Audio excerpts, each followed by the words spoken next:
예레미야서 16장을 보겠습니다. 1절에서 4절까지 함께 읽겠습니다.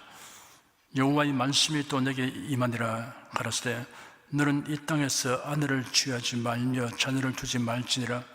이곳에서 생선한 자녀와 이 땅에서 그들을 해산한 어미와 그들을 낳은 아비에 대하여 나 여호와가 이같이 말하노라.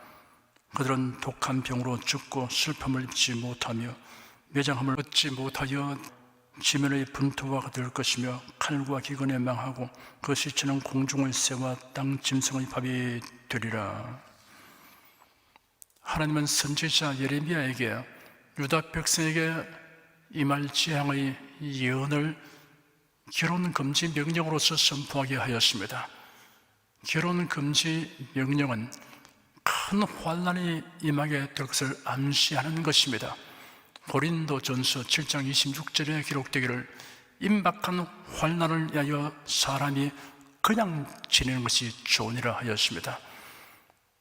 예수님 당시에 어떤 사람들이 아름답고 웅장한 예루살렘 성전을 가리켜 그 건축물에 사용된 건축 자재에 대하여 말하니 예수께서 언급하시기를 너희 보는 이것들이 날이 이르면 돌 하나도 돌 위에 남지 않고 다 무너뜨리우리라 하였습니다.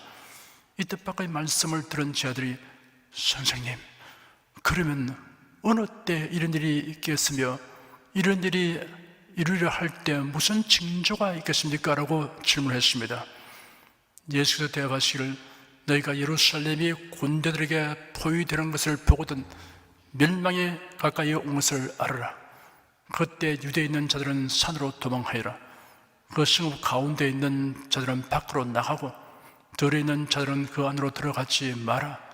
이 날들은 기록된 모든 것들이 성취되는 징벌의 날들이기 때문이다 하였습니다.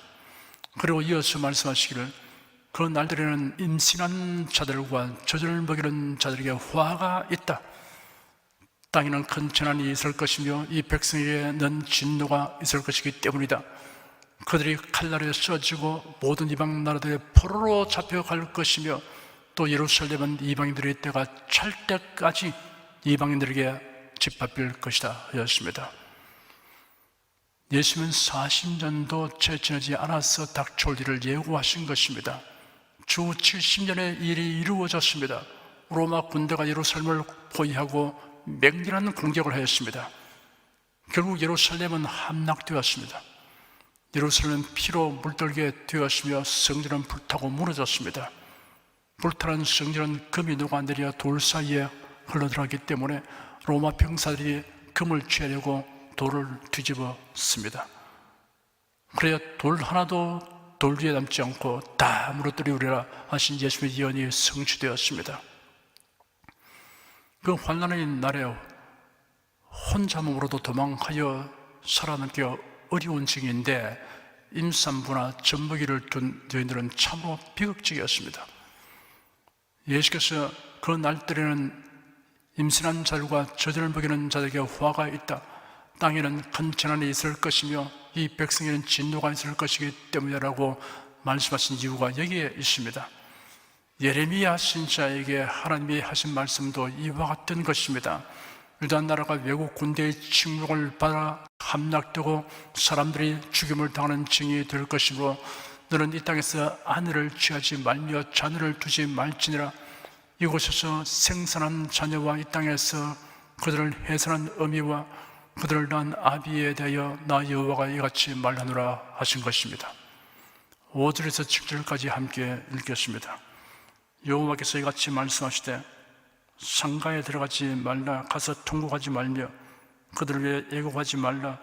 내가 이 백성에서 나의 평강을 빼앗으며 인자와 긍휼을 취함이니라. 여호와의 말이니라.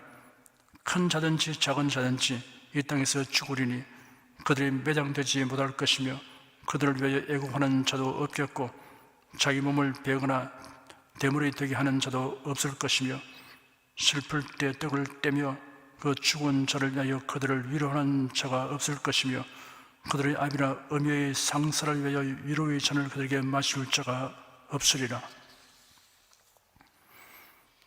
예레미야에게 또 다른 명령이 주어졌습니다. 초상집 출입 금지 명령입니다. 그 이유는 여러 가지로 해석할 수 있습니다. 하나님의 심판으로 인한 죽음이기에 죽음 그 자체를 슬퍼할 처지가 아니기 때문입니다. 온 백성에게 미치게 된 재앙이므로 개인의 죽음을 위로할 형편이 못되기 때문입니다. 집집마다 초상집이 되는 까닭입니다. 8절, 9절 두 절을 함께 읽겠습니다. 너는 잔치집에 들어가서 그들과 함께 앉아 먹거나 마시지 말라. 만군의 여호와 이스라엘의 하나님이 이같이 말하노라. 보라, 기뻐하는 소리와 즐거워하는 소리와 신랑의 소리와 신부의 소리를 내가 네 목전 네 시대 이곳에서 끊어지게 하리라. 초상집뿐 아니라 잔치집 방문조차 금지하셨습니다. 잔치집에 가면 안 된다는 것보다 잔치집을 볼 수 없게 된다는 뜻입니다. 10절에서 13절까지 함께 읽겠습니다. 네가 이 모든 말로 백성에게 구할 때 그들이 네게 묻기를 여호와께서 우리에게 이 모든 큰 재앙을 광포하시면 어찌며 우리의 죄악은 무엇이며 우리가 우리 하나님 여호와께 범한 죄는 무엇이뇨 하거든 너는 그들에게 대답하기를 여호와께서 말씀하시되 너희 열조가 나를 버리고 다른 신들을 쫓아서 그들을 섬기며 그들에게 절하고 나를 버려 내 법을 지키지 아니하였음이라. 너희가 너희 열조보다 더욱 악을 행하였도다. 보라, 너희가 각기 악한 마음의 강팍함을 따라 행하고 나를 청종치 아니하였으므로 내가 너희를 이 땅에서 쫓아내어 너희와 너희 열조의 알지 못하던 땅에 이르게 할 것이라. 너희가 거기서 주야로 다른 신들을 섬기리니 이는 내가 너에게 은혜를 베풀지 아니함이라 하셨다 하라. 창세기에 보면 가인과 아벨이 들에 있을 때 가인이 그 아우 아벨을 쳐 죽였습니다. 하나님께서 가인에게 네 아우 아벨이 어디 있느냐라고 물으시니 가인이 내가 알지 못합니다. 내가 내 아우를 지키는 자입니까? 라고 반문하였습니다. 유다 백성들도 가인처럼 처신했습니다. 자신들에게 임하게 될 이러한 형벌이 부당하다는 항변을 하였습니다. 도대체 우리가 범한 죄가 무엇이냐라고 묻고 있습니다. 이 정도로 뻔뻔스럽게 되면 거의 구제불능입니다. 하나님은 유다 백성들에게 대답하셨습니다. 유다 백성의 범한 죄는 우상숭배라고 말씀하셨습니다. 그들의 조상보다 더 극심하게 우상을 숭배하였음을 지적하셨습니다. 그렇게도 우상숭배를 좋아하니 하나님의 주신 기업의 땅에서 우상숭배를 행할 것이 아니라 이방 땅에 포로되어 가서 거기서 주야로 다른 신들을 섬기도록 하여 주겠다고 말씀하셨습니다. 우리가 불신자들에게 지옥에 들어가지 말고 천국에 들어가려면 예수를 믿으라고 힘써 복음을 들려주어도 거부하고 싫어하는 자는 자기와 같은 자들이 있는 곳으로 갈 수밖에 없습니다. 그곳은 지옥입니다. 14절, 15절 두 절을 함께 읽겠습니다. 여호와께서 가라사대 그러나 보라 날이 이르리니 다시는 이스라엘 자손을 애굽 땅에서 인도하여 내신 여호와의 사시로 명세하지 아니하고 이스라엘 자손을 북방 땅과 그 모든 쫓겨났던 나라에서 인도하여 내신 여호와의 사시로 명세하리라. 내가 그들을 그 열조에게 준 그들의 땅으로 인도하여 드리리라. 하나님이 힘이 없어서 자기 백성이 포로되어 가도록 방치하시는 것은 결코 아닙니다. 그러므로 포로되어 간 백성이 회개하면 그들이 살던 땅으로 돌아오게 하시겠다고 말씀하셨습니다. 과거에 이스라엘 자손을 애굽에서 이끌어내어 가나안으로 들어가게 하신 하나님께서 그의 살아계심을 두고 이를 맹세하셨습니다. 이스라엘 자손을 북방 땅과 그 모든 쫓겨났던 나라에서 인도하여 내신 여호와의 사심으로 맹세하리라 하신 말씀은 앞으로 일어날 일을 이미 다 이루어진 사실처럼 형용하는 것입니다. 영원하신 하나님으로서는 그 예언이 이미 성취된 것이나 다름없기 때문입니다. 에베소서 2장에 기록되기를 긍휼에 풍성하신 하나님이 우리를 사랑하신 그 큰 사랑을 위하여 허물로 죽은 우리를 그리스도와 함께 살리셨고 너희가 은혜로 구원을 얻은 것이나 또 함께 일으키사 그리스도 예수 안에서 함께 하늘에 앉히시니 이런 그래도 예수 안에서 우리에게 자비하심으로써 그 은혜의 지극히 풍성함을 오는 여러 세대에 나타내려 하심이라 하였습니다. 하늘에 앉게 될 것이다 라고 하지 않고 하늘에 앉으셨다 라고 표현하였습니다. 예수를 변함없이 사랑하는 자들은 천국에 들어가는 것은 기정사실이기 때문입니다. 천국에 들어가는 것을 보증받은 사람입니다. 그래도 안에서의 삶은 어떤 과정을 거치더라도 최종의 승리와 영광이 결정되어 있는 것입니다. 마치 합격 통지서를 팔아놓고 다만 절차상으로 시험과 면접을 보는 것과도 같습니다. 16절에서 18절까지 함께 읽겠습니다.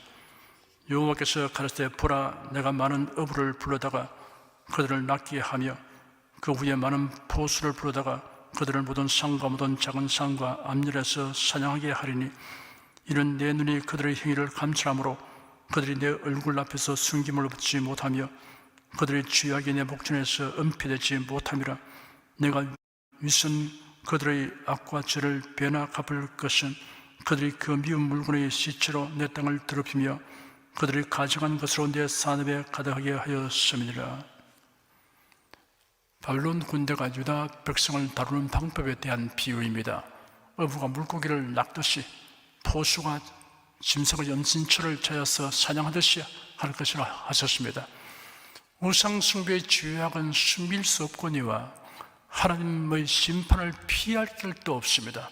우상숭배는 하나님 앞에서 범한 죄악의 범죄입니다. 19절 20절 두 절을 함께 읽겠습니다. 여호와 나의 힘, 나의 보장, 환난 날의 피난처시여 열방이 땅끝에서 주께 이르러 말하기를 우리 열조의 계승한 바는 허무하고 망탄하고 무익한 것뿐이라. 인생이 어찌 신 아닌 것을 자기의 신으로 삼겠나이까 하리다. 이런 예언은 유다 백성이 바벨론 포로에서 해방되어 고국으로 돌아올 때 이방인들이 동행하거나 이방 땅에서도 하나님을 믿는 자들이 생겨남으로 이루어졌습니다. 나아가서 장차 온 세상 만민 중에서 하나님께로 나오는 자들이 여호와 나의 힘, 나의 보장, 환난 날의 피난처라고 말할 것이라는 예언입니다. 하나님께 나온 자들은 우상 숭배가 허무하고 터무니없으며 무익한 것임을 고백하게 될 것이라고 하였습니다. 이 예언이 오늘날 다 이루어졌다고 해도 지나친 말이 아닙니다. 21절 한 절을 함께 읽겠습니다. 여호와께서 가라사대 보라, 이번에 그들에게 내 손과 내 능을 알려서 그들로 내 이름이 여호와인 줄 알게 하리라. 하나님은 정한 날에 하나님이 구원하실 자에게 하나님의 이름이 여호와인 줄을 알도록 하시겠다고 하였습니다. 여호와라는 이름에는 스스로 계시는 자라는 뜻이 있습니다. 이는 유일하시고 창조자이시며 절대 주권자이심을 나타내는 이름입니다.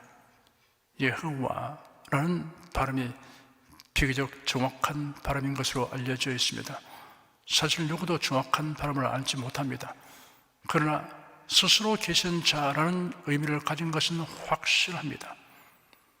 정확한 발음이 전하여지도록 하나님께서 관여하시지 않으신 이유는 예수 그리스도로 말미암은 구속의 은혜와 진리를 믿고 그 안에 사는 것이 더할 수 없이 중요하기 때문인 것이라고 생각할 수 있습니다. 신약 성경에는 여호와 혹은 야훼라는 이름이 사용되지 않았습니다. 우리 주 예수 그리스도의 하나님이라고 기록되었습니다. 내가 믿는 하나님은 예수 그리스도의 하나님입니다 라고 말하는 것이 아주 적절합니다. 기도하겠습니다. 유다 백성들은 선지자가 아무리 경고하고 경계하며 회개를 촉구해도 우상 숭배에 찌들어서 헤어나지 못하는 지경이 된 것을 보면서 우리가 경각심을 갖게 됩니다. 자신의 행위가 하나님의 말씀에 합당한가라고 묻지 않고 다른 사람은 어떻게 생각하고 행하는가라고 물으면 결국 인본주의와 세속으로 끌려들게 되는 것을 살펴보았습니다. 이렇게 일어나고 나는 성경대로 믿고 말하며 행하노라 라고 말하며 살기로 결심하오니 성령님 도와주시옵소서. 예수 그리스도 이름으로 기도드립니다. 아멘.